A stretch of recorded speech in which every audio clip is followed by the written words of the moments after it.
Every time the icy morning wind sweeps over this road, it pulls me back to the year 2011, as if those years were never far away. I was only 22, holding a polished degree in electronic information engineering. I wholeheartedly believed I was going to step into a professional lab and create the future with my own knowledge. But reality struck me with the coldest truth. I entered a noisy electronics factory. Instead, I was never the engineer I dreamed of being.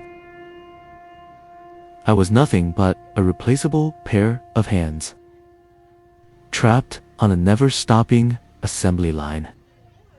There were no research laboratories, no career prospects, no bright beginnings, only a dull, windowless concrete room, tightly packed with 12 young strangers, sharing the same helpless fate. We lay on narrow bunk beds, piled together like worthless goods, with no space and no dignity. Even a simple turn would bump into someone else's shoulder. When your body cannot even stretch freely, your youthful dreams begin to suffocate silently in the dark. Night after night, I lay awake in the darkness, listening to the exhausted breathing of 11 other worn-out boys. I couldn't help but ask myself, did I sacrifice 4 years of hard study just to become a silent, invisible ghost wandering inside a factory? Over time became an endless, cruel cycle that devoured my youth. Day after day, I repeated the same exhausting work until 10 p.m. No weekends, no holidays, no personal freedom.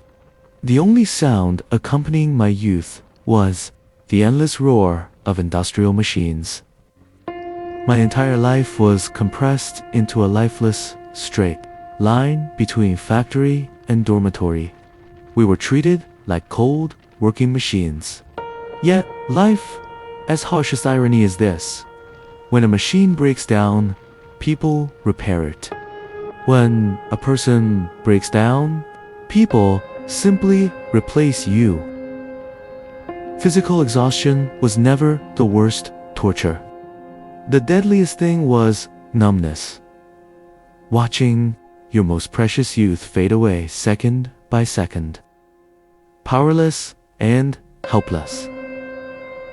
Even today, that old factory bathroom still lingers in my dreams. After 14 hours of heavy labor, my body was covered in industrial grease and sweat. All I wanted was to wash off the dust and tiredness of the day. But I had to queue with 11 other workers in a damp, stuffy, stinking corridor, just for 3 brief minutes of lukewarm water. Standing there, shivering in weariness and helplessness.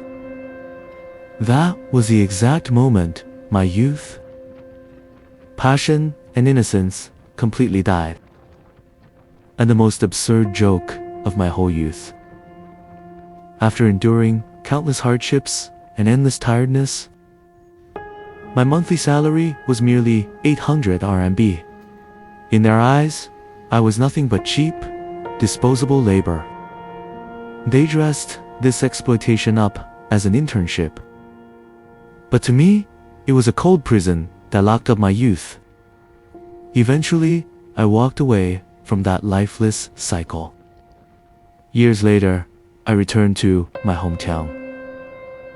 Now, I make a living by soldering and repairing machines with my own hands. The income is never grand, but it has given me the most precious things that money could never buy in my younger years. I finally have time to slow down, to watch the sunset. to hold my child's warm little hand and walk freely in the evening breeze. Looking at his tiny fingers in my palm, I realized deeply, I am no longer a working machine controlled by others. I am a father. I am living, not just surviving. Riding on this road today, I no longer feel confused or lost. I hold the handlebars. I control my own life. Alright, I'm home. Finally, I can rest in peace.